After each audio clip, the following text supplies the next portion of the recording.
Everybody thought it was a disaster within two years. Everybody except Roosevelt, who tried to keep it. But even his own advisors were saying, give up. There's still plenty of people who believe that the New Deal ended the Great Depression. But the New Deal as an active legislative program had itself ended by 1938 for all kinds of reasons. The other fact is that the New Dealers had run out of ideas. They'd tried all their experiments as late as 1939. You still had over 17% of the labor force either on work relief or completely out of luck. Welcome to the Institute of Economic Affairs. I'm Tom Clougherty, Executive Director here at the IEA. And tonight I'm truly delighted to be talking to George Selgin about his new book, False Dawn, The New Deal and the Promise of Recovery, 1933 to 1947. Now, George was a senior fellow and director of the Center for Monetary and Financial Alternatives at the Cato Institute, where I worked for 3 years as his editorial director. He's Professor Emeritus of Economics at the University of Georgia. He's one of the founders of the modern free banking school, and he's the author of numerous papers and books, including one absolute IEA classic, 1997's Less Than Zero, The Case for a Falling Price Level in a Growing Economy. We were also co-publishers, although George didn't know it, we might owe him some royalties, on 2008's Good Money, Birmingham Button Makers, the Royal Mint, and the Beginnings of Modern Coinage. That one with the Independent Institute and the University of Michigan Press. I also just want to mention this one, Money, Free and Unfree, from 2017. It's a collection of lots of George's previous work. I had a hand in creating this one. No hand in the content, which is magnificent, but I think I did make it look very pretty, so I take some pride in that. George, it's a real pleasure to welcome you back to the IEA. Thanks for coming. Oh, you're welcome, Tom. It's great to be back. So we're talking about your new book, False Dawn, The New Deal and the Promise of Recovery. And in the preface to this book, you say you need to have a really good excuse to write another book about the New Deal and the Great Depression, because so many people have written about it already. Now, you think you have a great reason to write this book. I agree with you, but what is that reason? The reason is that although there are all these books about those topics, no one had written a good book addressing two specific questions. One was, exactly how did the U.S. finally recover from the Depression? I mean, there are a lot of theories around, a lot of beliefs, opinions, but nothing that was a real systematic attempt to answer that question. And the related question that I wanted to address was, what exact contribution did the New Deal make, that is, New Deal policies of the Roosevelt administration, make to the ultimate recovery of the U.S. economy? So this book is only about those questions. It's not a general assessment of the New Deal. It's not an attempt to explain the whole process of the Great Depression, how it got started, all that went on as a result of it. It is very much focused on those narrow, specific questions. But I think that that's what makes it worth writing, is that those are the questions, particularly the one about the role of the New Deal, that keep this topic alive. Because more often than not, if you see any discussion of the Great Depression and the New Deal, it's people arguing about whether the New Deal helped or hurt. And I thought, well, I'm going to write the book that answers that question, and whether you believe it or not. Well, we're going to find out. And so just sort of to clarify the mission of the book a little bit further, FDR himself said that the New Deal was about three things: relief, recovery, and reform. I'm not sure I'm putting those in the right order. From your perspective, you're looking at the recovery element of the New Deal. Absolutely, yes. And the other parts only from the perspective of, did they help recovery or hinder it? Absolutely. And that's very, very important, because I'm not trying to reach a general verdict about the New Deal. The New Deal was all sorts of things, and indeed the relief and reform were big parts of it. And so I don't want people to think that I am passing any general verdict on the New Deal as taken as a whole. I do discuss elements of the New Deal that were mainly aimed at reform or relief rather than recovery, but only because ultimately you can't completely separate these things. Programs that that were mainly aimed at reform could have a bearing, did have a very important bearing in some cases on the progress of recovery. And the same was true with relief spending, for example.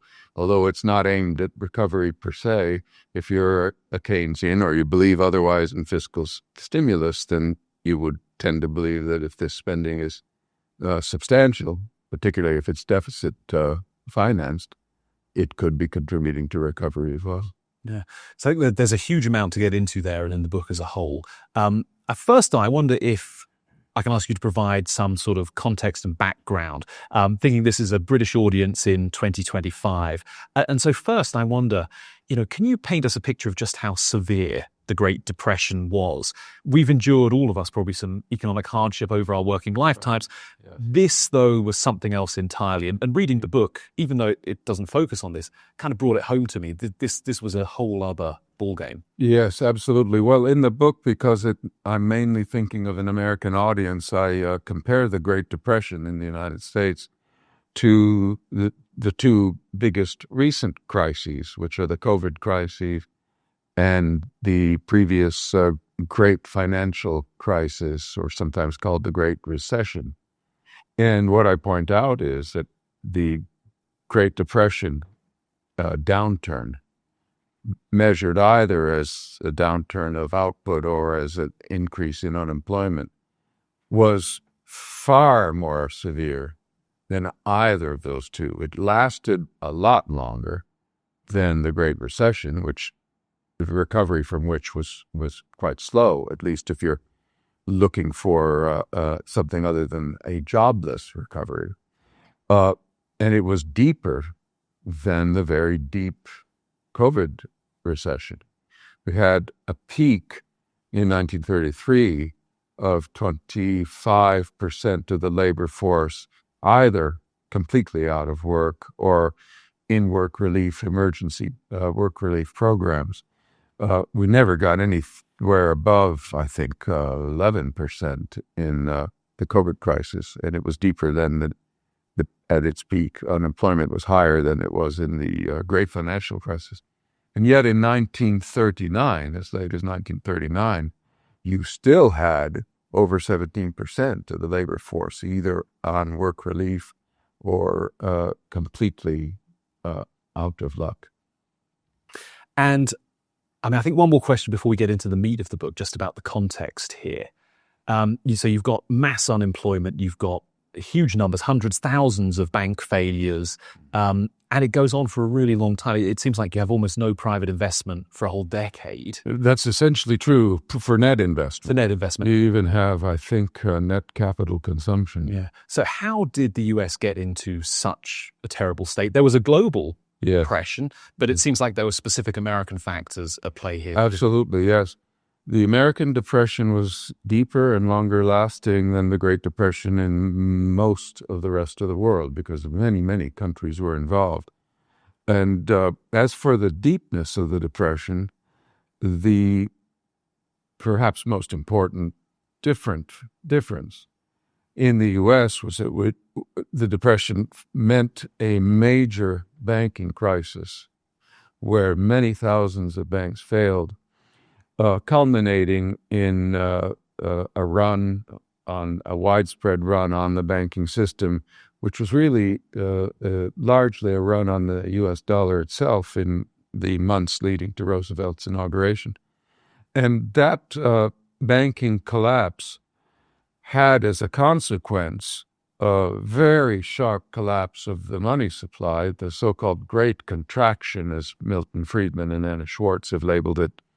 And of course, if your money supply collapses, spending is going to collapse that much more than it might have from other factors, as a result of other factors. So that is one reason why the Depression started out so exceptionally severe in the United States.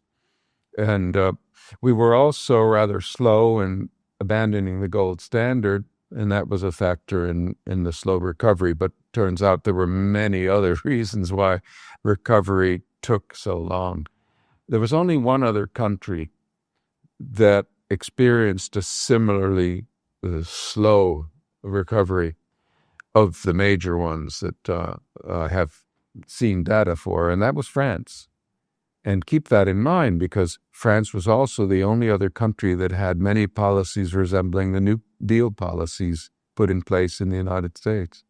I talk about how similar they were in the book. So my schoolboy history, which was, not exactly extensive of the Great Depression, studying history in Britain, was basically you had the tariffs, Smoot-Hawley tariffs, you had the Wall Street crash, which was the result of speculation, and then you had laissez-faire and a heartless president who did absolutely nothing, and then Roosevelt rode in to save the day. Just even on that, there's obviously this huge bank collapse issue going on as well. But I hadn't realized before reading your book how much of a role kind of overexpansion in US agriculture during the First World War had played. And everyone kind of leveraging themselves up to buy farms and expand production. And then suddenly when the rest of the world can make their own food again, get out of trouble. Absolutely. Most of the bank failures until the fall of 1932 were of small banks, rural banks. And the fact is that they've been failing in large numbers ever since the early 1920s. And that was a result, indeed, of overinvestment in agriculture that was encouraged both by World War I itself, which created an intense demand for U.S. agricultural products because nobody was farming in Europe. They were all fighting, as well as direct encouragement by the U.S. government, particularly after the U.S. entered the war. So there's a lot of over-investment in farming. So the farming crisis is going on throughout the 1920s. By the end of the 1920s, those rural banks that have survived, and there are still thousands of them, you Brits might not understand what it was like to have a banking system that started the decade of the 20s with 30,000 banks, more or less. And these were independent standalone. You can imagine how small most of them were. They were one-town banks with a great deal of concentration in their assets on mortgages to farmers and dependent on particular crops.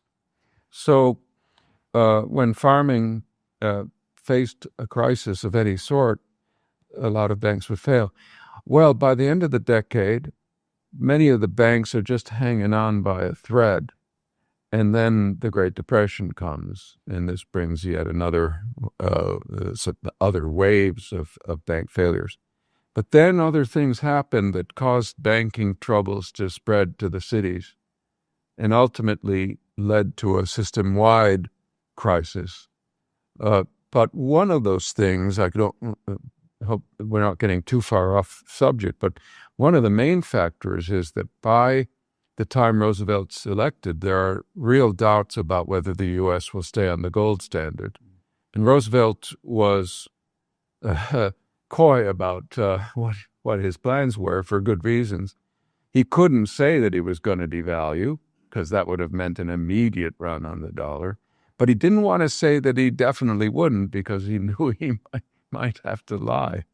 And so as the months prior to his inauguration passed, fear of devaluation developed to a point where there was a massive run on the dollar in the early 30s, in early 1933, which didn't require that people thought that the banks in question were in trouble anymore. They could have believed that all the banks were solvent by then, that the bad ones had been weeded out. They still would have taken their deposits and cashed them for Federal Reserve notes, which they would then present to the Federal Reserve Bank. And it was the Federal Reserve Bank of New York that was running out of gold that requested a national bank holiday. It wasn't the bankers. The New York bankers said, we don't want to do this. The Fed said, help us. And that's what happened. Which you're not getting off track at all, because that was actually exactly the next question. So FDR is elected in November 1932. He comes into office in March 1933. Bigger gap in those days. Right. That was the last year where you had this long gap. Right. And they fixed it because it was a big problem, because all this time the economy's collapsing. Hoover's a lame duck. Roosevelt doesn't want to do anything while Hoover is still president. And so the banking system is meanwhile circling the bowl, so to speak. And this culminates in Roosevelt being elected just on time to have to shut the banking system down. So no one is doing anything in between the 1932 election and the 33 inauguration to try to address this crisis. So he's inaugurated, and almost immediately there's a package of measures with huge impact on money and banking in the United States. And I think the way you tell it, these are among the most effective measures in terms of economic recovery that Roosevelt takes. They're also not really part of the New Deal. Can you explain both sides of that to us? Why did it work, and also why was it not the New Deal? Well, first of all, Roosevelt couldn't possibly have planned on having a banking system that was going belly up when he took office. So to the extent that the New Deal could be considered something that was a program or plan that was contemplated in advance, addressing the banking crisis really couldn't have been part of it, because nobody knew what the situation would be like. The fact is that the Roosevelt administration came into office that March day without any idea what to do about the banks. No idea at all. And it was Hoover's men who stayed on, Hoover's Treasury men, who had already come up with plans for dealing with the banks, for closing them, that is, declaring a national bank holiday and then gradually reopening them. They had figured all of that out, but the lame duck Hoover administration wasn't willing to implement that plan. There were all kinds of reasons. Hoover thought that without the support of the Democrats in Congress, that closing the banks, he couldn't get away with it, because they had to really stretch the law to shut down the banking system, rightly or wrongly. Anyway, they were prepared, and it was their plan that Roosevelt famously announced in his first radio address, the first so-called fireside chat, which he delivered a wonderful chat then. Everybody should listen to this first fireside chat, designed to calm the public down and explain in a very systematic way what they're going to do to reopen the banks, because by now the banks have been closed. But even that first fireside chat was originally drafted by one of Hoover's Treasury people, a guy named Arthur Ballantyne, where Roosevelt's task was, first of all, to fine-tune it, to revise it, and then to deliver it in a way that probably nobody else could have managed. So this is very much a Hoover New Deal or Hoover-Roosevelt joint action, if indeed it isn't more correct to say that it was mainly the doing of Hoover's Treasury team. And what exactly did they do in policy terms, and why did it have a beneficial impact on the economy? Well, first of all, they shut the banks down, which obviously meant people couldn't take any more money out. But of course, the real challenge was getting the banks open again, or some of them, without people starting to run on them all over again. So you have to stabilize the banking system. You have to stop the hemorrhaging of money, the hoarding of money, in order to have the depression not get deeper. And only then, of course, can you actually start trying to get the economy to revive again. So the first thing that's necessary is to stop the banking crisis.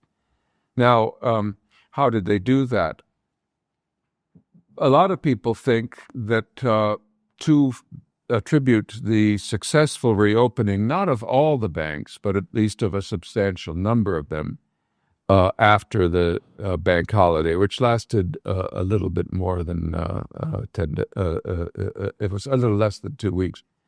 A lot of people think that it was the bank inspectors going to all the banks and figuring out which ones are sound and certifying them so the public would take their word for it and then trust those banks, right? If you're a reopened bank, it's because we've certified you as solvent, so you don't need to worry. That's part of the conventional wisdom. The other part is deposit insurance. It created the FDIC, and once deposits were insured, then for that reason, people would have confidence in the safety of their banks. Neither of those factors was actually very important. The things that really stabilized the banking system were several. One is that by the time the bank holiday was declared, many of the banks that were shut down were perfectly solvent, and nobody thought they weren't insolvent. They, as I said before, they were running on banks that they knew to be solvent or believed to be solvent to get the Federal Reserve notes to get the gold because of fear of devaluation. Once there was no fear of devaluation, and of course after the bank holiday the dollar is allowed to float for a while, then that incentive to run has already been eliminated. So the banks that people already knew were solvent could be reopened.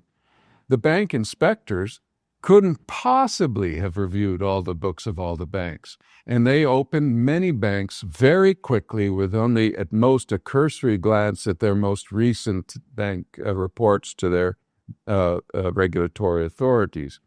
And that's because they knew that many of these banks were perfectly sound, like those New York banks that said, we don't want a bank holiday, we're okay, we can handle this. So there were a lot of sound banks. There was no more incentive to run on gold. And those were major factors. A third factor that was very important is that the Reconstruction Finance Corporation, which was a Hoover creation, recapitalized many of the weaker banks. This was done initially primarily because they wanted the FDIC, once it was up and running, to insure any bank that was reopened. They wanted to make sure the banks that were open could qualify for this insurance. The FDIC didn't want to insure banks that were unsound. So many banks were recapitalized, and so, of course, that meant that there was less reason for people to worry about them being insolvent. As for the FDIC itself, it didn't properly get going until 1934, though there was a temporary arrangement before that. So it contributed, but it was not the main thing, and neither was the inspectors the main thing. These other factors were more important. One last thing about deposit insurance that a lot of people don't know is that Roosevelt was against it. Roosevelt was, until the 11th hour, he tried to keep deposit insurance out of the 1933 banking bill, and only gave up when he could see that he wasn't going to be able to do it. Even if he scrapped the whole thing, which he didn't want to do, there were other components of the bill that he wanted to keep. Congress made it clear that they would override a veto. On the other hand, people definitely don't know this, Hoover, who had also been against deposit insurance for most of his time in office, at the last minute, while still president, had urged the Federal Reserve to consider it because he thought it'd be better with all its faults. They both understood the dangers of insurance the way we all do today. With all its faults, Hoover thought it would be better than nothing, and so he was thinking about anything that would stabilize the banking situation. So Hoover gets a very bum rap about the Great Depression, and most of the claims made about Hoover, particularly in comparison with Roosevelt, most of them aren't really fair. In most respects, the two men were very similar, in fact, in their beliefs. And this not in their politics, and not in what they were willing to approve of or disapprove of, but in their more personal views about finance, about fiscal policy, about money, about insurance. They were more alike than unalike. And I mean, do we get at this point a basically inadvertent monetary stimulus through the combination of all these measures, and effectively, this is the death knell for the gold standard as well, really, wasn't it, at this time? You don't have, of course, we need to distinguish, first of all, monetary stimulus, which is actively injecting more money into the system to boost spending, credit and spending, from merely stabilizing the banking system, which itself doesn't cause the banks to start expanding their balance sheets again. And in fact, the banks, once reopened, were very timid. and one of the problems was that many programs designed to get them to reopen, to make them solvent again, were not, in fact, all that effective in getting them to lend generously under the new circumstances. So the bankers were not really engaged in much monetary stimulus. The other question, the other possible sources of stimulus, where the other main one was indeed getting away from the gold standard. Now, Roosevelt went about this in a very unfortunate way. He latched on to the theories of an agricultural economist named George Warren from Cornell. And Warren believed that if you just raised the price of gold, all other prices would go up. And I should stand back here and say, it's going to sound funny, but it's true. FDR was opposed to monetary expansion, which they called inflation in those days. He wanted to get prices back up. He wasn't against inflation in our modern use of that term, in the sense of getting the price level up. In fact, much of his efforts and campaign promises were about, we need to get prices back up where they were sometime in the later 1920s. And we'll see that thinking about the problem that way could lead to good solutions or bad. But he didn't believe in monetary expansion. He was afraid of it, and many people were at this time. They thought it could cause over-speculation, blah, blah, blah. So instead, he latches onto this theory of George Warren, where the government's going to buy gold, now that it's floating. It's like a commodity again. And if the price of gold goes up, Warren's theory said, prices in general will follow. Well, it doesn't work that way, precisely because it would follow if the money supply went up in general, but buying gold in the open market doesn't, under these circumstances, make the money supply go up. Didn't do anything to the money supply. So after messing around with what Keynes called a gold standard on the booze, because he thought this was a very stupid idea, as did many people, finally, by January 1934, sure enough, the price level had only gone up about 3%, even though the price of gold had been raised considerably more, and they gave up. That's when Roosevelt finally did what he should have done right away, which is just devalue the dollar outright, set a new value where the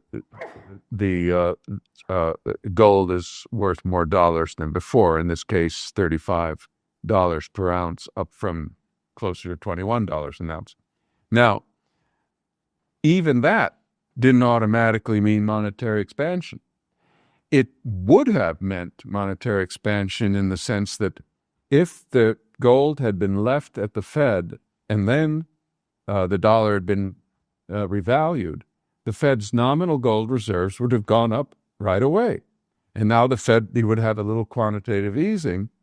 And since there are more reserves out there, the banks that own these reserves, they've got more basis for expanding credit.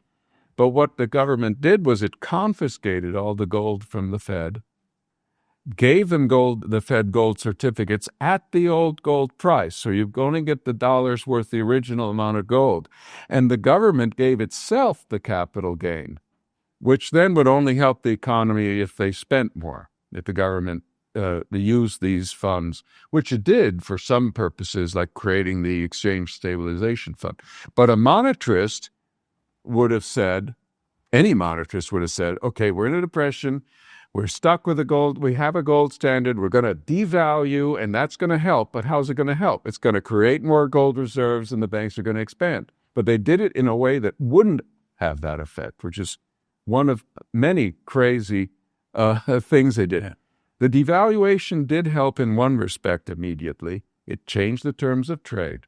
And it also contributed, along with the devaluations of other countries, to making gold production more profitable. And in that indirect way, it's going to ultimately contribute to recovery in the U.S. Yeah. So, I mean, the Great Contraction, the money supply had fallen by a third in the US, and they don't try to do monetary expansion, reflation, or anything. Monetary expansion is a bad thing as far as a lot of these, as far as Roosevelt was concerned, and a lot of the people in his administration. And I think this is funny, right? Because often when people invoke the New Deal and the response to the Great Depression, they might be talking about monetary stimulus, or they might be talking about fiscal stimulus. That's right. That's and right. since we're talking about what the New Deal wasn't, we'll pick up another theme from the book.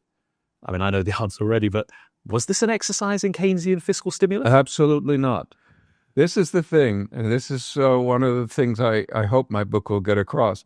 Today, when we think about fighting recession or depression, the two tools that are often the only ones discussed are monetary stimulus or fiscal stimulus. Either get the money supply up to quantitative easing or otherwise so that the banks extend more credit and the public has more money to spend that way, or have the government spend money and run deficits, don't tax as much as you spend, and the public will have more money to spend that way. You're going to boost demand. Now here, you're going to also help raise prices, but you're doing it by giving people more money to spend. It matters how you raise prices.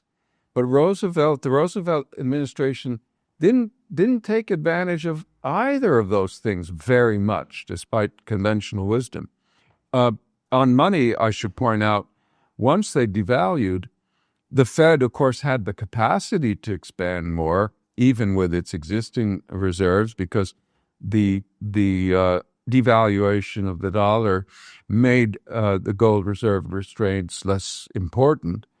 But if you look at the Federal Reserve's balance sheet, it does grow, but it only grows because gold starts flowing into the country. And I'll talk a little bit more about why that's happening in a moment. I said a little bit about it, but there's more to the story. But if you look at rather than the passive component of the Federal Reserve's balance sheet, which is driven by what gold is coming to the Treasury and the Treasury giving more gold certificates to the Fed, if you look at the active components, which is stuff the Fed has to do itself, like lending to banks or buying securities in the open market, for the whole New Deal period, it's a flat line. And that's because the head of the Fed, well, eventually, but even Mariner Eccles was the head later, but even before him, these guys didn't believe in monetary stimulus, so they simply didn't do it. The only substantial open market operations during the 1930s, during the Depression, were a relatively big round for back then, nothing compared to today, were undertaken by the Hoover administration. And the man who pushed the most for those was Herbert Hoover. There was never anything like that from Roosevelt. Roosevelt never tried to get the Fed to engage in any kind of quantitative easing or ease credit, never. So the gold, and we're going to get to fiscal. The one thing that's really driving recovery after 33 is gold flowing into the country. At first, devaluation contributes to that by changing the terms of trade, but that effect tends to wear out as prices adjust. And it's also contributing as part of a worldwide increase in the price of gold, which makes it more profitable for the mines to turn out gold. And that wasn't an unimportant factor. But the biggest thing that's driving all this hot money, as the Roosevelt administration disparagingly called it, into the United States economy is Hitler. Hitler becomes chancellor in 1933, and from then on, war jitters are a factor, and more people are shipping gold. Vast amounts of gold come into the U.S. That's the main source of monetary stimulus. That's the monetary, and it's absolutely, not only is it not a result of any deliberate New Deal policies, but as we may get around to saying later on, the New Dealers didn't like it, and they wanted to do something about it. Eventually, they did do something about it with horrible consequences. Fiscal policy. Okay, this one, people are stunned by it, but although, step back a little bit, Hoover was not against fiscal stimulus. He was a big belief in public works spending to address unemployment. You never hear that, right? But he was. Throughout his time as Secretary of Commerce under both Harding and Coolidge, he was the lead guy in Washington saying we need to prepare to have massive public works in case we have another recession. Never happened.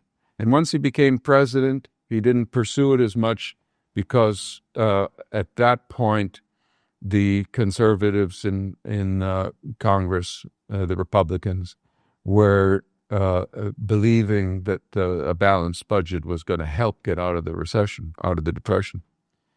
Now, FDR was also a fiscal conservative. He was a fiscal conservative. It wasn't that there were other people in the administration who were, and they forced him to be. He was himself. If he could have, he would have balanced the budget. He ran on a ticket where he assailed Hoover for his excessive deficits. Both Hoover and Roosevelt, however, publicly said, we're not going to balance our budgets if we have to deny people relief. And in the case of Roosevelt, of course, there was a lot more relief. But Roosevelt made many attempts throughout the 30s to balance the budget, and of course was unsuccessful. But the result was, first of all, that although spending went up a lot, doubled compared to the Hoover administration roughly, taxes went up a lot too. There was a lot of taxation, increases in taxes of various kinds. And the result of this was that the 1930-31 deficits of Hoover actually packed more of a fiscal stimulus punch than just about any deficit during the New Deal. The one big exception was 1936, and the only reason that was a powerful fiscal stimulus deficit was because of the bonus army bill, which was passed over FDR's veto, which paid the troops. These were people who had served in World War I in advance, bonuses that originally they were entitled to receive only much later. So you had this massive amount of spending in a very short period of time, and that had an effect. But it was despite Roosevelt, not because of him. So fiscal and monetary stimulus were not major parts. In fact, they were never really parts of the New Deal recovery plan. Even though today people assume that fiscal stimulus in particular was a big part of what the New Deal resorted to try to end the Depression. And I mean, just a quick clarifying question here. I think maybe some people will be surprised to hear you say there should have been more monetary stimulus. Maybe there should have been more fiscal stimulus. You're known as a free market libertarian economist. Isn't it all about laissez-faire and we just let the market adjust? Not when you have a monetary system that is largely dependent on policies, centralized policies, or for that matter, you have a banking system that's collapsing. There are many reasons why the money supply did not maintain. There are many reasons why spending collapsed. The gold standard itself was a culprit, but it wasn't the old gold standard. It's supposed. In World War I, all the belligerents went off gold, more or less. The U.S. fudged it. And what they cobbled together after the war was a house of cards that was almost certainly going to collapse. let me step back from all this and say, I think if you have had a market-based monetary system, even a gold standard, decentralized and all that, and maybe none of this would have happened. But it did happen. The collapse did happen. And at that point, you have to deal with what you've got, and you've got to get spending back up. If the monetary system won't do it by itself, it's no argument to say, oh, well, let's do nothing because that's more laissez-faire. A set of policies that keeps the money supply from growing is no less an interventionist set of policies than one that expands it. And there's this silly idea out there, well, I'll name names, from Murray Rothbard, that if we have a constant money supply, that's not government intervention. Yes, it is. It's a central plan for the money supply. It happens to be a particularly stupid one under most circumstances. But it's certainly not laissez-faire. Laissez-faire to me is what happens in a monetary system where the banks have devolved and no centralization, etc. And we can talk about how that works. I have a book about that too. But that's not what we had in the early 30s. So I do believe that what the economy needed, was a revival of demand, particularly in investment, if you can have it, and not sufficient to make it possible for firms to recoup their nominal expenditures and costs so that they don't fail, and for them to be able to hire workers that they've laid off again. And that was what was necessary. Like most monetary economists, I think monetary stimulus was the solution of first resort, and fiscal stimulus only if that doesn't work or if you can't get away with it for any reason. But I certainly do think that the U.S. economy needed more spending in the early 1930s. So when it came to pursuing economic recovery through the New Deal, it wasn't about monetary policy, it wasn't really about fiscal expansion. What were the main characteristics of the New Deal as it actually existed? So I've explained that although it always sounds paradoxical to say it, Roosevelt and his crew wanted to get the price level up. They just didn't want to expand the money supply to do it, and they didn't want to run big deficits to the extent that they could avoid it to do it. So what do? Well, you don't have to get prices up by raising demand and getting people to spend more.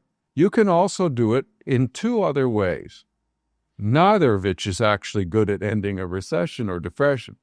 One is, just impose price controls. Don't impose controls the way we think of them now that are aimed at keeping prices from going up too much, right? Price controls to prevent inflation, which I think everybody in this room knows the adverse consequences of those, right? Shortages and all that. Instead, impose controls designed to raise prices artificially above where they want to be. And that has the opposite consequence. Instead of getting shortages, you get more surpluses, which is to say firms don't sell as much and they don't hire as many workers. So you make the actual real recession worse, even though it is a policy that raises prices. So it's a bad way to raise prices. The other bad way is just get firms to produce less stuff. If they produce less stuff, if you restrict supply, that'll make supply prices go up too. Believe it or not, the main pillars, the two twin pillars of the New Deal recovery program sought to achieve recovery by one or the other of those means. The National Industrial Recovery Act contained two components. This was all during the first 100 days. One component was a big public works expenditure component, which Roosevelt was never keen about. He didn't want that in the bill, but enough people were behind it to support it. So that's spending on public works. That's contributing on the fiscal side. By the way, they approved $3.3 billion, but they spent it so slowly that it didn't amount to much of an annual stimulus. And Roosevelt made a point of seeing to it that as much as it is possible was spent on stuff they would have spent on anyway, instead of new projects. It's all true. Everything I'm saying is true. The other component of that legislation was the creation of the so-called the NRA, the National Recovery Administration. Basically, their job was getting the industry. Their task was getting industries to form little cartels and create codes for prices and other things, prices of their products, prices of labor, where the idea is that the industries will themselves adopt price controls for all the firms in the industries, and they will be enforced with the help of the government, which ultimately had fines for violators, and they did take it seriously. And the idea was that we would get prices up this way. And wage rates, which is really interesting, right? And there the theory was, well, workers, we want people spending more money. So if we give workers higher wages, watch that weasel word, all right, then they'll have more money to spend, and that will help the economy get back on its feet. So they raised wage rates with these codes, and the idea is the workers are going to have higher wage rate. Well, wait a minute. If the demand isn't there, if the firms aren't earning enough revenue, and you tell them they have to increase the hourly wage rates of their workers, that's not giving the workers more money to spend.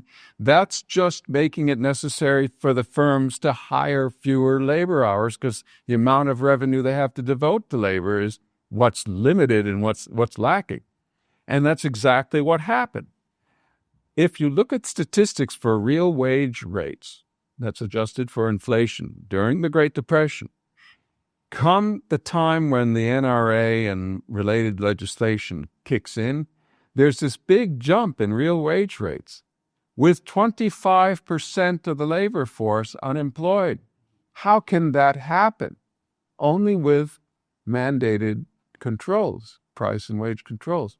Now, there's a bit of an anomaly here, but it turns out to be easy to explain. Even though these real wages go very high, you don't see unemployment getting even worse, which you would expect. But it turns out that there's a very simple explanation, because another law passed at around the same time mandated work sharing. What work sharing was that firms would, instead of one job with 50 hours, you'd create two jobs with 25 hours, or some other larger number of jobs greater than one. The only reason unemployment didn't get a lot worse than 25%, remember, unemployment is gauged by workers, not by hours employment or unemployment, is because of work sharing. The actual contribution of the NRA and work sharing of the NRA would have increased unemployment even further, quite substantially, according to careful studies. So a lot of people miss this. They say, oh, look at the improvement.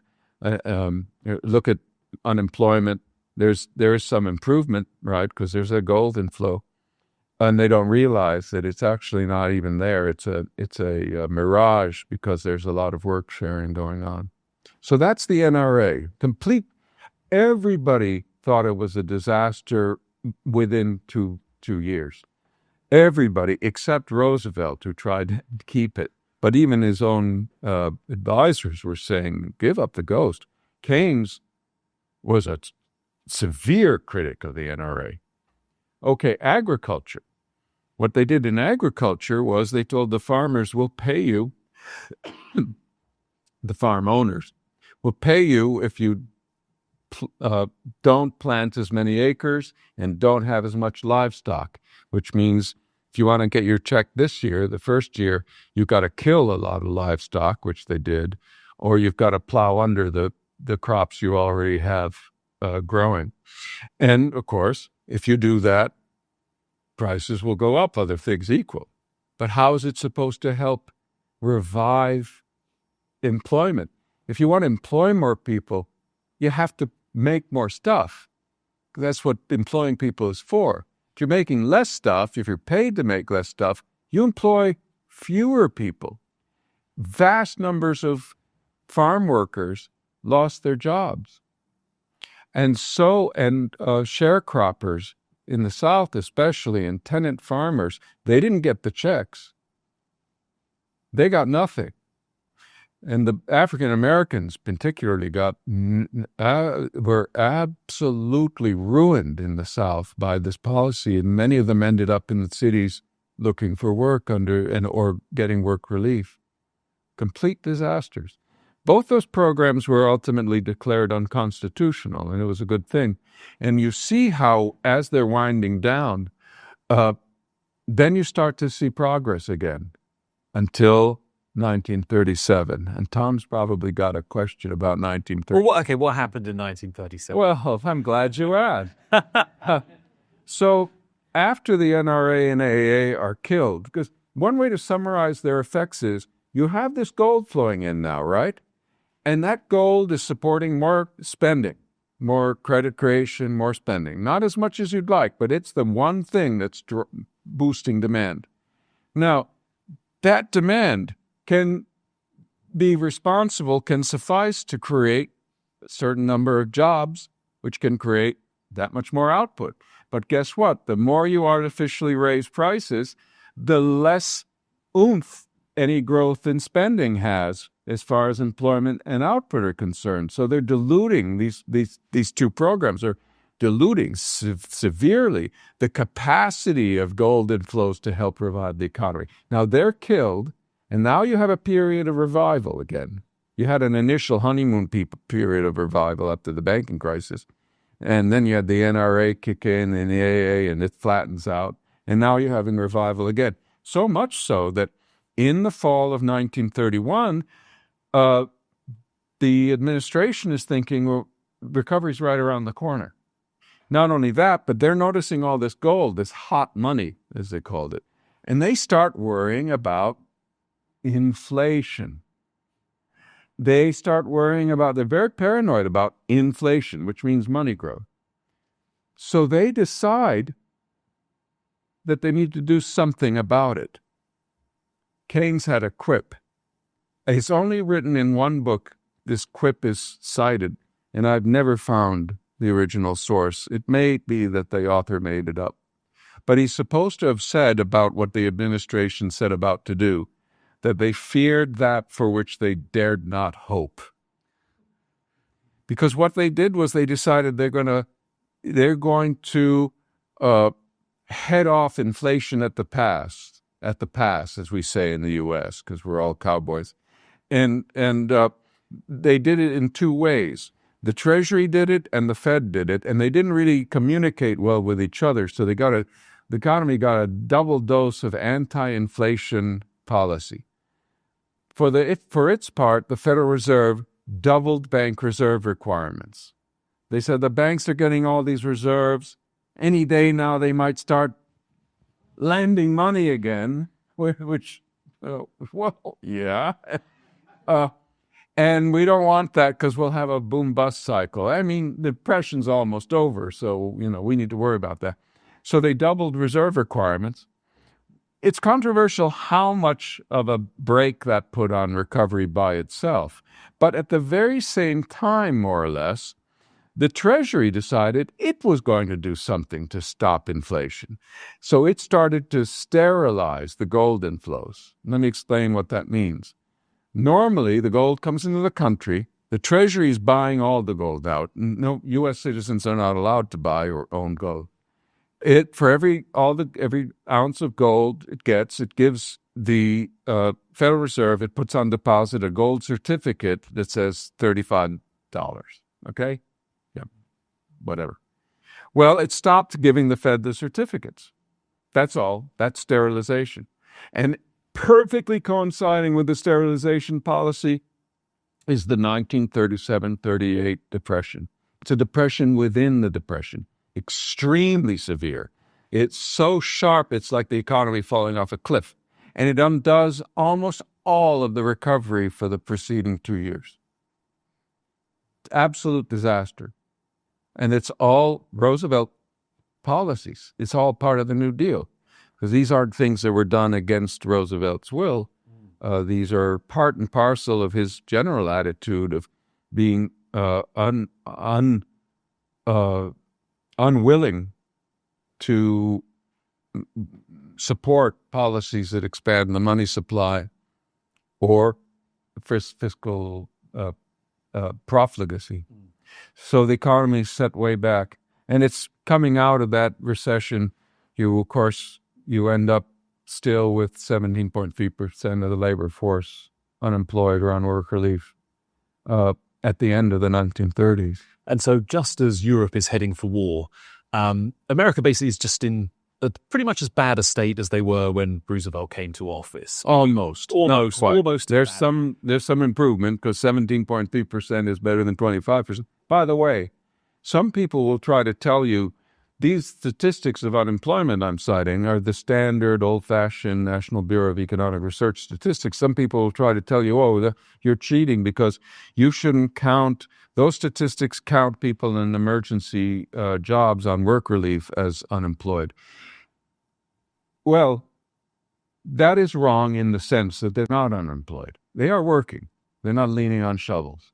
But if you're trying to gauge the progress of recovery, you want to know how good the economy has gotten at reabsorbing these workers in ordinary jobs that weren't created just to keep them from having to be on the dole and not doing any work at all. So those are the right statistics by which to gauge the progress of recovery. They aren't the right statistics by which to gauge how many people are completely destitute.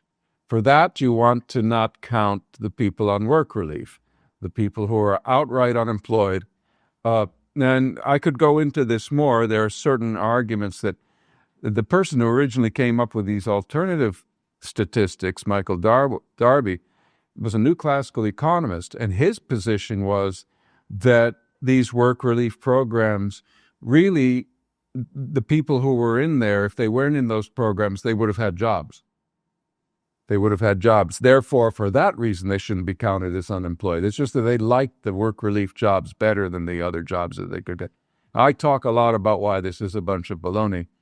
But the most obvious reason why it's a bunch of baloney is that if jobs had been so easy to get, why were there so many people who were neither in work relief nor in regular jobs? What are they doing overlooking all these jobs that are there for the having? And it's not that the people in work relief were more productive or more skilled. They were some of the least skilled people in the economy. Anyway, it's a terrible argument. Sorry, I mean, so it seems clear the New Deal did not deliver economic recovery by the onset of World War II. But this is the other great theory of why the Great Depression ended. People say, well, it was World War II that did it. Suddenly you had massive government spending, full employment, and then America boomed afterwards. So is that right? Do we just need wars to solve economic problems? I'm happy to say I hope not. that no, we don't. There was something more important than spending on the war that really was responsible for the U.S.'s ultimate recovery. I should step back a bit and say, alas, there's still plenty of people who believe that the New Deal ended the Great Depression. But the New Deal as an active legislative program had itself ended by 1938 for all kinds of reasons, but mainly because a conservative coalition had formed by that time, and there was no way any more New Deal legislation would be put through. But the other fact is that the New Dealers had run out of ideas. They'd tried all their experiments, and here they were. So the New Deal certainly didn't end the Depression. It's a risible theory or claim. Now, as for World War II, it's important to understand, most obviously, that yes, while the war was going on and oodles were being spent on it, two things were true. First, there was no lack of demand, aggregate spending, because the government is now running deficits and how. And there's no unemployment anymore because millions have been drafted into or volunteered for the armed services and the ancillary industries. So for the time being, according to normal measures of depression, recession, the depression's over. But the war doesn't last forever, and neither does the spending. I have a chart in my book that shows spending goes way up, and then as dramatically goes right back down as a share of GDP, government spending on all levels, immediately after the war, not gradually, is back to roughly where it was in 1939. So then the question is, what's keeping the depression from coming back? And all the armed service people are coming back on the Queen Mary and otherwise, and they're being dumped in the labor market again. So something other than spending by the government on the war has got to be, or on other things, has got to be absorbing all these workers and keeping the economy productive. So what changed besides the war? Something happened during the war, because the Depression never came back. By the way, by this time, by the 1945, the very end of Roosevelt's time in office, you had a bunch of Keynesians now, real Keynesians. There were very few Keynesians involved in the New Deal prior to this time. But now Keynesianism, after the general theories, become popular, and you have a bunch of American Keynesians who end up working in Washington.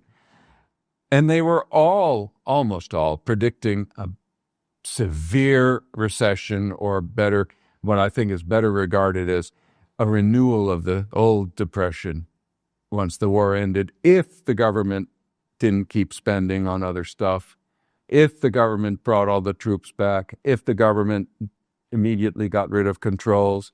The government, in fact, did all those things, and their predictions proved wildly wrong. So what changed? What changed, approximately what changed, was investment. Investment had been flat for the 30s, no real net investment. And it takes off like a rocket, just as the government spending is going back down. Something got businessmen willing to invest, which they had not been willing to do before the war. And that's something, I argue in the book, was a change in government-business relations, because among other bad things the Roosevelt administration did was to scare the pants off businessmen with uncertain policies, with constant experimentation that made it impossible for them to predict what the heck was coming next, with outright hostile policies and rhetoric. Businessmen were unwilling to risk investment in that environment. They could not count on recouping the amounts involved, let alone making a substantial profit. When the war broke out, this all changed. It changed because, for whatever reason, the administration was determined to not nationalize industries or create new industries to fight the war, but to get the enterprises that were already established to cooperate and help create the necessary material. And suddenly a policy of hostility towards businessmen, and big ones especially, is completely reversed and becomes the beginning of that cozy relationship between businessmen and government that later came to be known as the military-industrial complex. And so you have all these people in Washington. You have all these businessmen come to Washington and take over all these agencies with the aim of being in charge of getting the wartime production going, and doing so by most accounts very successfully. And at the same time, even New Dealers start to actually work with these businessmen, and their attitudes change. They decide, in a phrase, that after all, the businessmen don't have horns. They're not that bad. So by the time the end of the war rolls around, businessmen are feeling their oats again. They're feeling confident. And by the way, Keynes was excellent on all of this. He among his criticisms, and there were many of Roosevelt, which he shared with him directly, he said, you've got to stop making businessmen dislike you. You've got to stop scaring them. You've got to coddle them. They're very sensitive.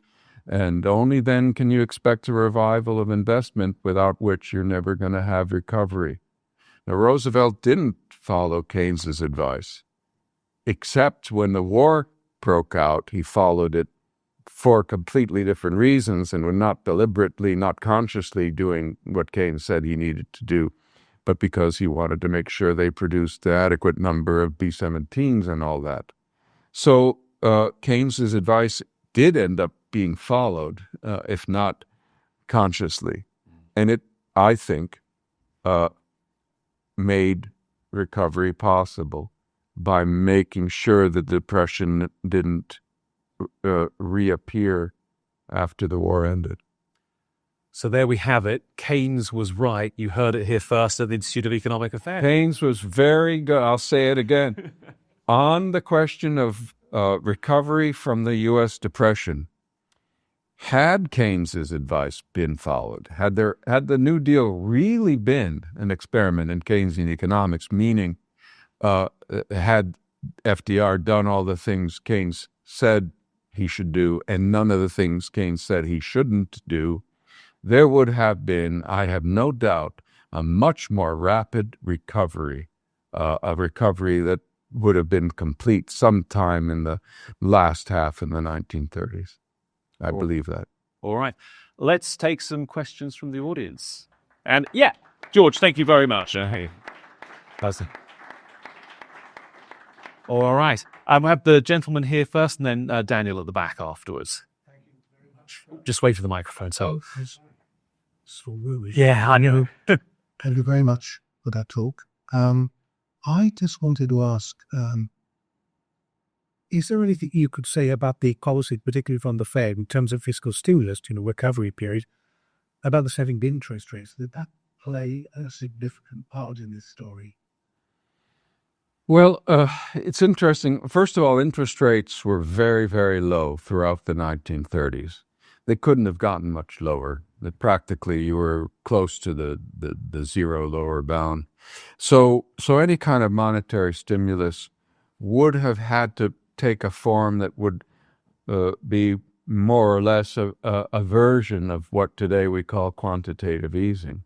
And in fact, that is how at least one economic historian thinks about those gold inflows. They were a form of quantitative easing, where the balance sheet of the Fed is growing.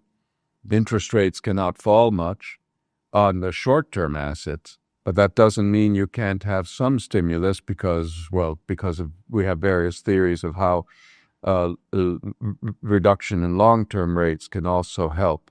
So quantitative easing was the essentially what had to happen and did happen to the extent that gold supported it. It's interesting that Mariner Eccles, who became the chair of the Fed in 1935, he was a major exponent of Keynesian-style fiscal stimulus, not having gotten the idea from Keynes. The few Keynesian-oriented people in the early Roosevelt administration didn't get their views on fiscal policy from Keynes. They had formed them on their own or from other sources. And by the way, fiscal stimulus as a solution, at least public work spending as a solution to recessions, not only was it Hoover, but it was many economists in the U.S. believed in that. They didn't need to hear it from Keynes. Keynes may have upped the ante a little bit on the extent of such stimulus that was desirable. But anyway, Eccles, the tragedy is Eccles believed in fiscal stimulus, but he was head of the Fed, and he did not believe in monetary stimulus. So if he had been put in charge of Treasury policy, he would have been pushing hard for deficit spending. As it was, he was in the Fed and opposing any kind of monetary stimulus, thought it was a bad idea. In the meantime, the Treasury is mostly in the hands of fiscal conservatives. Come here. Daniel. Yeah. And sort of following on from that question, what's the Steelman case for FDR's monetary policy? Because it seems if you're that desperate to get the price level up that you're willing to pay farmers to, shoot their pigs and feed them into a furnace, why is he so terrified of any monetary expansion? The view was that monetary expansion. Remember, a lot of people believe that overspeculation at this time, that overspeculation led to the stock market crash, which led to the depression, et cetera, et cetera. These are not very good theories. The better research, the better arguments suggested that the crash had very little to do with the depression. But in any event, there was a widespread view that credit expansion would fuel an unsustainable stock market boom and would end up making things worse. It was a cartoon version of what some consider the Austrian view, after all. So you might say that in many respects, there are resemblances between FDR and Austrian, the Rothbardian style Austrian economics. See, I'm digging myself in even deeper now. But think about it. He thinks the word inflation should mean monetary expansion. Murray Rothbard and his gang's about the only people who still think that. He thinks that monetary expansion ipso facto is going to lead to unsustainable stock market booms. That's Roosevelt. He's a fiscal conservative, wants to balance the budget. Can't do it, but he wants to. Very Austrian. FDR the Austrian. You heard it here first. But anyway, that is what Roosevelt and many others believed at that time. They thought unbalanced budgets were going to undermine confidence, and they thought that monetary expansion was going to distort markets and lead to a stock market boom-bust cycle. I saw a hand just on the aisle on my right. Yes, you there, sir. And then Felix, you can go off. If I can say one more thing, there is a very good article about Roosevelt's views on money and monetary policy by Elmas Wicker. And I'm sorry I don't have a copy of my book with me because I can't remember the title or other details, but that is all about Roosevelt's attitude about monetary expansion, or what he called inflationary policy. All right, go ahead. Thank you very much for your talk. And I just wanted to ask, to what extent was the recovery or the lack thereof a result of more attributable to relative price distortions rather than the overall price level? So things like the NIAA or the Smoot-Hawley tariffs, you're raising relative wages or relative cost of capital, but not the overall price level. And would things have been that much more different without distortions in relative prices? Thank you. Well, there's no question that many of the policies, most obviously the various price controls that were put into effect under the NIRA, did distort relative prices, and that meant more waste. The IEA, of course, meant all kinds of distortions. Nevertheless, I think it's fair to say that even if relative prices had all been about right, the lack of adequate demand, and particularly investment demand, would have meant a severe recession. So this was not largely a relative price story. It was mainly a lack of spending and investment spending story. And of course, relative prices are in the picture one way or the other. Interest rates are artificially, at this point, you might say artificially high. They need to go negative, right? For example, we would say today that the zero lower bound is binding.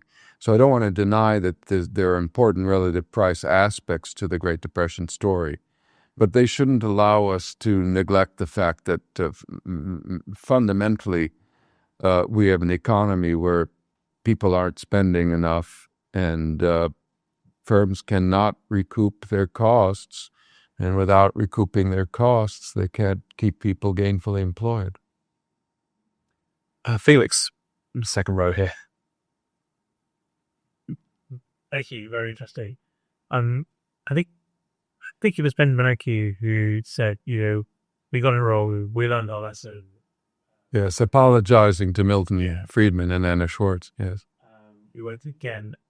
To what extent what are the lessons learned? Did we then do the right things in 2008? Was that the best? Well, you have to distinguish between getting policy right so that you don't have a collapse in the first place and having the right response to a collapse once it's happened. Obviously, we didn't get things right, or we wouldn't have had a great financial crisis or a great recession.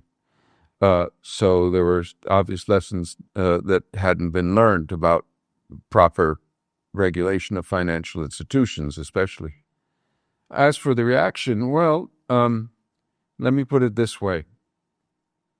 We certainly know now that we certainly have learned a very important lesson from the New Deal, whether it's because we really got to understood what happened then or not. But today, when you have a recession, the emphasis is on fiscal and monetary responses.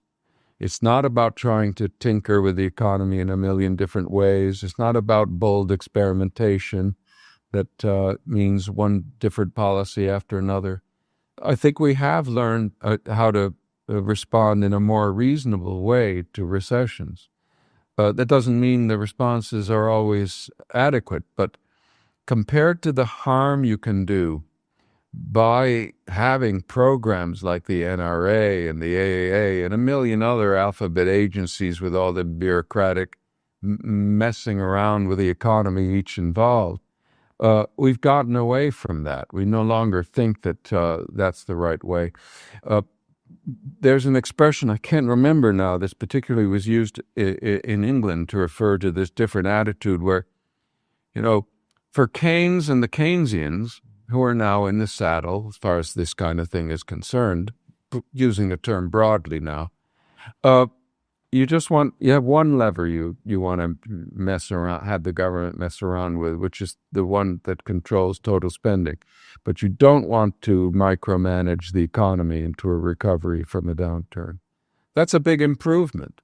And my book has a big negative lesson. And the negative lesson is, no, we can't learn how to deal with recessions by hearkening back to the New Deal and seeing what they did.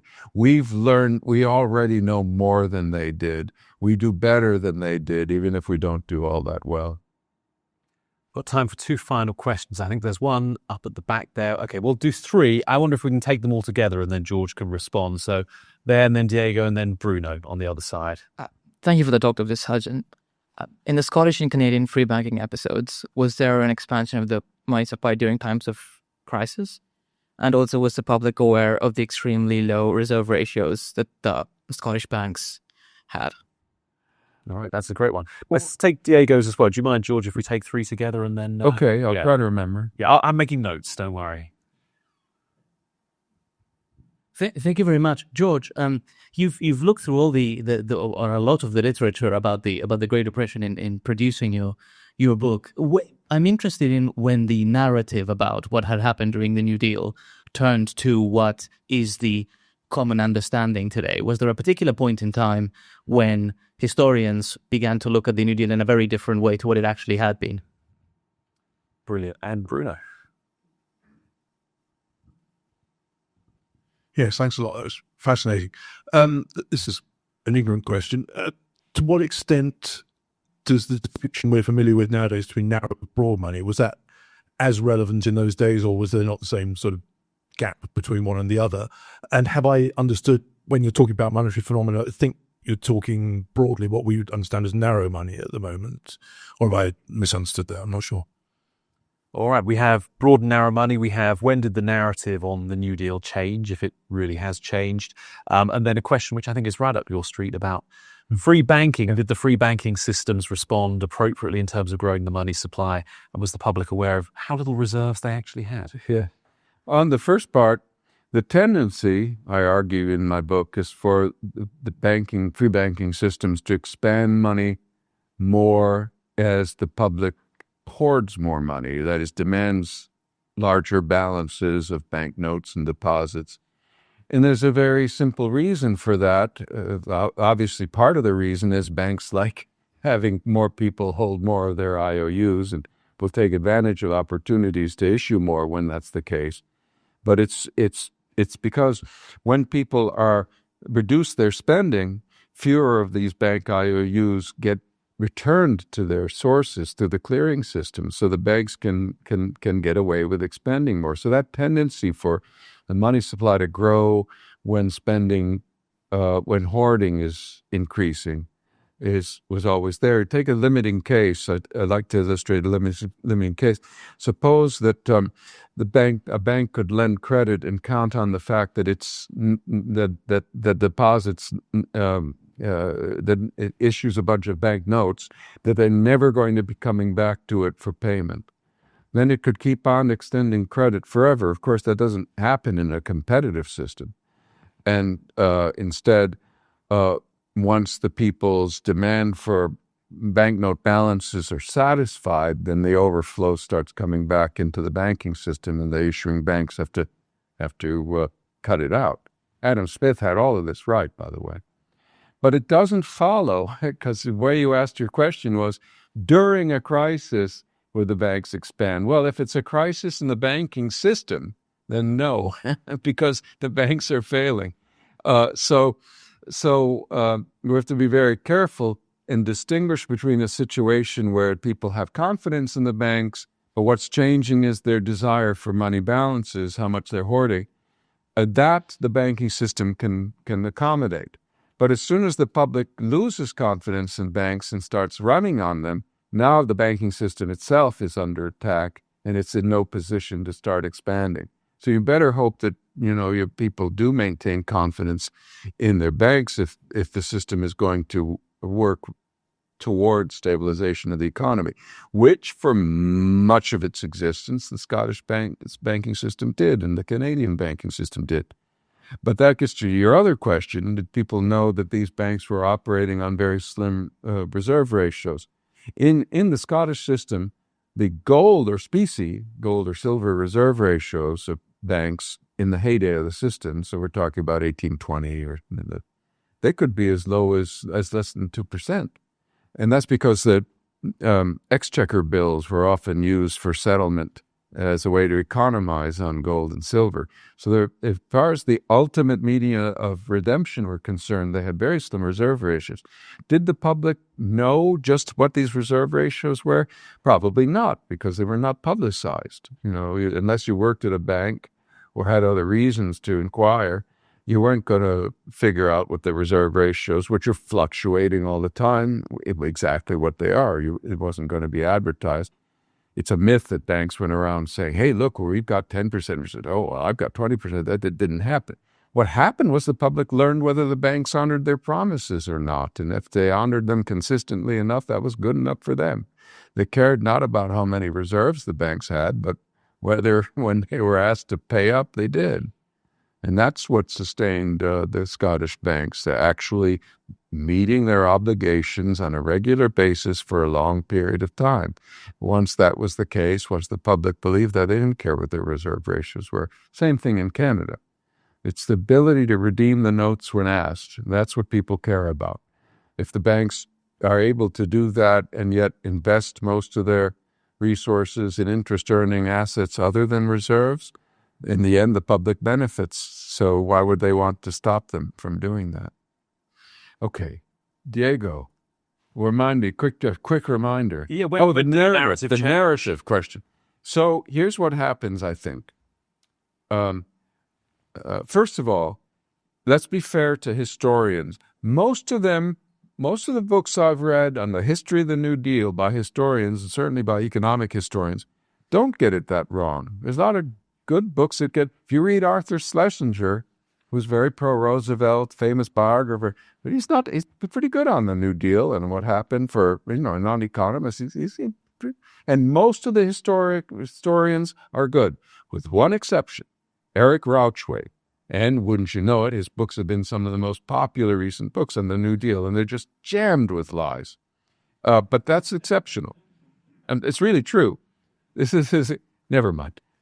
We can talk about it, but it's absolutely shocking how bad they are.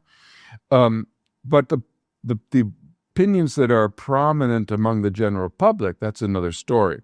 I think what happened to those is that, of course, with the publication of the general theory, Keynesianism sweeps the board of macroeconomics. And by the 60s, certainly, it is the cat's meow and all that.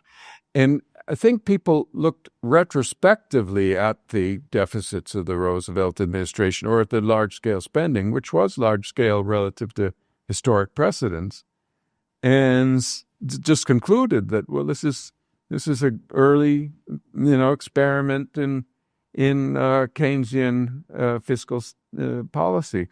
Of course, 1936, Keynes is doing his work on the general theory at the time. People didn't let it bother them too much that the book didn't come out till 1936. Well, they were working on it, and people attended his lectures and all that. So it just became very convenient. But it didn't just become convenient for fans of the New Deal to say, oh, this was, a great exercise in Keynesian economics. The critics of the New Deal latched onto the Keynesian thing too and decided that this was proof of how Keynesians are all wet and screw everything up, because look how long the Depression lasted. And so everybody, the critics of the New Deal and the fans of the New Deal, they all agree that it's Keynesian. And they're all wrong. I mean, Popular was. And they're all wrong. It's not Keynesian. If it had been Keynesian, I think it would have been better. But in any event, it wasn't Keynesian. And it's hard to change that narrative because both sides are subscribing to a big component of it. But it would be, we would have a much better understanding of both the New Deal and of Keynes if more people understood how little they had in common, how completely different things that they were, really quite separate things. Where the Keynesian theory didn't have much influence on the New Deal, and you have to judge them separately for that reason. And broad money, narrow money, was the distinction meaningful at the time? It wasn't so meaningful. Now, whether what people were talking about was narrow money or not depends on what you mean by narrow money. But in those days, it was mainly demand deposits and currency were considered money. If you go back much further, you get to an even narrower view where currency is what's called money. And not even deposits. But we're beyond that by the 1930s. So it's mostly currency and demand deposits, and that's narrow money. Economists, of course, have studied the Great Depression looking at other monetary aggregates. They haven't just thought about the narrow definition that I've just mentioned. Nevertheless, for most people, money meant deposits and currency, not demand deposits, not savings deposits or time deposits. Those would become more money-like over time, but weren't so money-like back then. All right, George, this has been wonderful. I hope you've all appreciated it. This conversation will appear on our YouTube channel. You should all subscribe. We're closing in on 100,000 subscribers. We'll be very excited when we hit that mark. Also available on every good podcast platform. You were probably invited to this event tonight through our Substack, insider.iea.org.uk. If you weren't, I encourage you to sign up so you get invited to future events as well. You can even give us some money that way. Most importantly, putting a lot on you now, buy George's book. I'm sorry we didn't have copies here tonight, but it's a fantastic read. Like everything George has written, it's beautifully written, it's extremely persuasive and informative, and it is available on Amazon, maybe in every good bookstore as well. So otherwise, I know we've got time probably for another drink or two across the corridor, but please join me in thanking George for being with us this evening.